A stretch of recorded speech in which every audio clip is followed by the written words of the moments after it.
Ahí está. Bueno, hola a todos. Yo soy Belén Silva. No voy a hablar de ninguna experiencia de territorio. Yo vengo más a dar como una cosa un poco más teórica de lo que es el compostaje, más específicamente en lo que se relaciona con la huella de carbono. Yo soy especialista en cálculo de huella de carbono, tengo una consultora que se llama Idonela, pero hoy estoy bastante abocada a lo que es este indicador, porque es algo que se está demandando muchísimo tanto a nivel público como privado. Y en esta presentación, o sea, yo acá en este webinar, acá a este espacio estoy porque hace unos meses empezamos a trabajar con Santi en el proyecto de banco de residuos y yo estuve dándoles una mano para cuantificar la reducción de la huella de carbono que tienen la implementación del tratamiento de estos residuos orgánicos.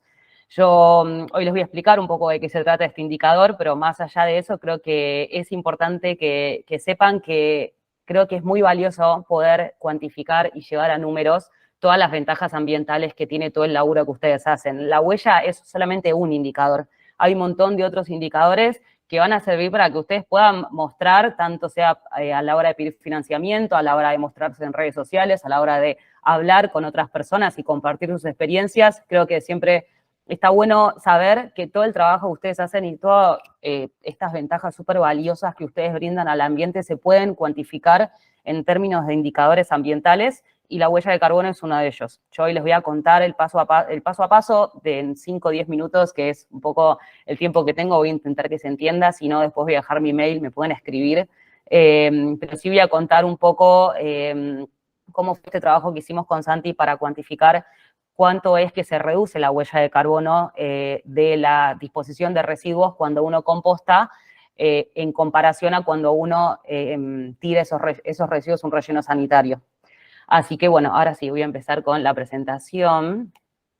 Primero vamos a empezar por el principio, que es, bueno, un poco este principio que yo vengo a traer acá, que es para mostrar la importancia que tiene cuantificar la huella de carbono y por qué hoy en día se está hablando tanto de este indicador, y es el cambio climático. ¿Sí? El cambio climático es un fenómeno que se genera por las emisiones de gases de efecto invernadero antropogénicas, es decir, que los humanos estamos generando por todas las actividades que realizamos en el día a día. Un poco el gráfico que mostraba Santi antes de el inventario de gases de efecto invernadero de Argentina. Bueno, todas estas emisiones están haciendo que estos gases de efecto invernadero se acumulen en la atmósfera y esto está generando un aumento de la temperatura terrestre.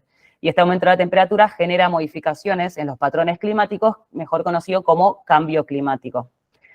¿Qué podemos hacer frente a este fenómeno? Hay dos tipos de acciones de las que se están implementando a nivel mundial, que son, por un lado, las acciones de mitigación, que las acciones de mitigación lo que buscan es reducir la generación de estas emisiones antropogénicas desde el origen. Es decir, bueno, ¿dónde se generan estas emisiones? Vamos a tratar de atacar la causa raíz de estas emisiones. Y por otro lado, tenemos las acciones de adaptación, que son acciones que dicen, bueno, ya hay un problema, el cambio climático ya está sucediendo, ya hay comunidades que son muy vulnerables a este fenómeno, bueno, vamos a tratar de aumentar la resiliencia de esas comunidades para un fenómeno que inevitablemente va a ocurrir. Eso se llaman acciones de adaptación.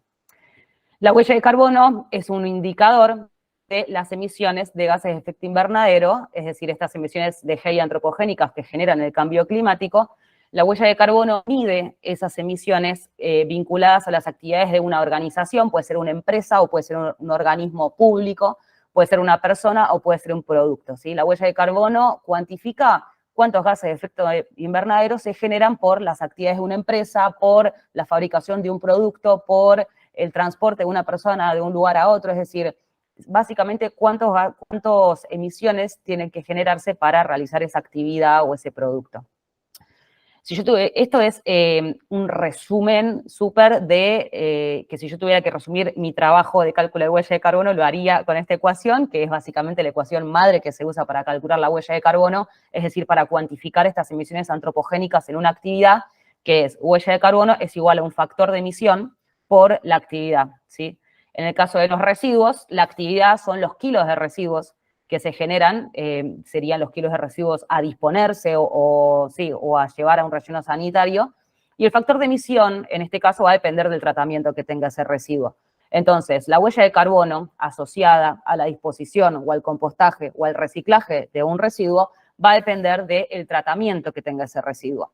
Y ese factor de emisión lo sacamos de distintas fuentes bibliográficas, como acá puse algunos ejemplos, de que esto fue básicamente el trabajo que hicimos con Santi de búsqueda de estos factores y de las actividades y de tratar de cuantificar en términos de huella de carbono cuánto es la reducción que genera el tratamiento de compostaje versus el tratamiento de relleno sanitario. Y como acá ven en la tabla, si nosotros enviamos los residuos a un relleno sanitario, su factor de emisión asociado es de 0.207 kilos de dióxido de carbono equivalente por kilo de residuo, mientras las prácticas de compostaje son, los gases de efecto invernadero que se generan son de 0,089 kilos de dióxido de carbono equivalente por kilo de residuo. Es decir, hay un 45% de reducción en la huella de carbono de un mismo residuo cuando se lo trata a través del compostaje versus cuando se lo envía a un relleno sanitario. Este es otro trabajo distinto porque estos factores de emisión, algo también para decir es que no son universales, sino que hay distintas fuentes que cuantifican de forma distinta. Imagínense que un relleno sanitario que captura el metano no va a tener las mismas emisiones que un relleno sanitario que no captura esas emisiones de metano que se generan. Entonces, estos factores van a modificarse dependiendo de la instalación, de la región, del país, etcétera. Entonces, este es otro trabajo, por ejemplo, que también compara las emisiones que se generan en un relleno sanitario versus en una actividad de compostaje, que también coincide en que hay un 46% de reducción de gases de efecto invernadero cuando uno composta los residuos versus cuando se envían a un relleno sanitario.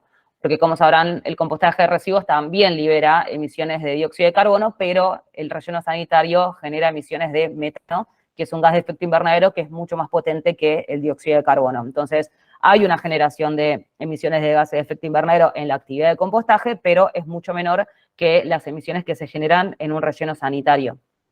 Y también hay que considerar, que esto no está considerado en esos factores de emisión, la no compra de fertilizantes que se reemplazan con este compost, ¿no? No solamente tenemos una reducción en los gases que se generan en la actividad, sino que también uno, como decían Santi, como decían todos los otros compañeros, ese compost después se usa para reemplazar otros fertilizantes artificiales y la fabricación de esos fertilizantes, el transporte de esos fertilizantes también genera gases de efecto invernadero.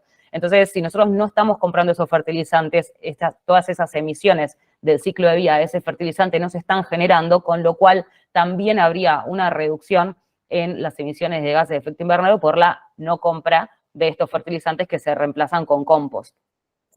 Y acá una cosa también, un tecnicismo un poco, pero también esto yo lo que quiero es como darles herramientas para que ustedes puedan también medir este u otros indicadores, que esto es en general, esta es la forma en la que trabajamos con SI para cuantificar esa reducción, que es estableciendo un escenario habitual sería, es decir, ¿qué pasaría si banco de residuos no existiera? Bueno, ese residuo iría a un relleno sanitario. Entonces yo digo, bueno, ¿qué pasaría en el escenario habitual? Se generaría esta cantidad de emisiones. Bueno, ¿qué pasa porque existe banco de residuos? Bueno, todas estas emisiones no se están generando, se generan estas. Entonces, esa reducción, ese delta, es lo que yo puedo cuantificar como una reducción en la huella de carbono gracias a las actividades de compostaje que evitan que esos residuos se vayan a un relleno sanitario. Y bueno, esto ya todos lo saben, pero no quería dejar de mencionar que obviamente más allá de la reducción en la huella de carbono hay muchos otros beneficios adicionales que tienen estas prácticas, como la reducción en la contaminación atmosférica, en la contaminación de cursos de agua, también la reducción en la cantidad de vehículos que se utilizan para transportar esos residuos a los rellenos sanitarios, sobre todo cuando hablamos de prácticas de compostaje en el hogar. Menor cantidad de aditivos y de fertilizantes químicos en nuestros alimentos, es decir, también como mencionaba Cecilia al principio, si nosotros usamos fertilizantes naturales o fertilizantes que no son químicos, también va a haber un beneficio en la calidad de los alimentos que estamos consumiendo. Y lo más importante es este cambio cultural, también como decía Quique, de que nos empecemos a responsabilizar de los residuos que generamos, no es ya un problema de un tercero, ya a esta altura de la situación ambiental que estamos viviendo, es hora de que empecemos a hacernos cargo en nuestros hogares y en nuestras comunidades de que los residuos que generamos no desaparecen, sino que de alguna forma se tienen que tratar, y las prácticas de compostaje yo creo que fomentan justamente este cambio cultural que necesitamos como sociedad de apropiarnos de la responsabilidad individual de los residuos que generamos en nuestros hogares. Así que bueno, eso es todo. No sé si me extendí el tiempo. Aquí está mi mail. Si quieren alguna pregunta, lo que sea, me pueden escribir.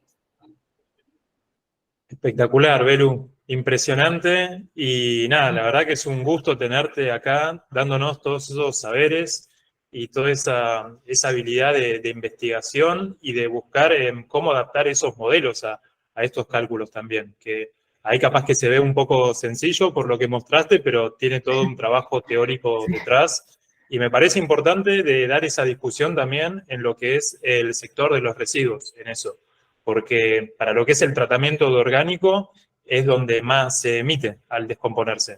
Y Exacto, ese examen, sí.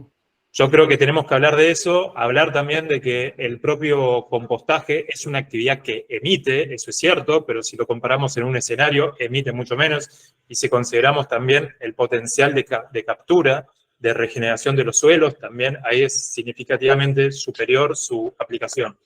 Así que, muy bueno, Belu. Hay mucha gente que Gracias. tiene la mano levantada. Les propongo si pueden esperar un poquito más al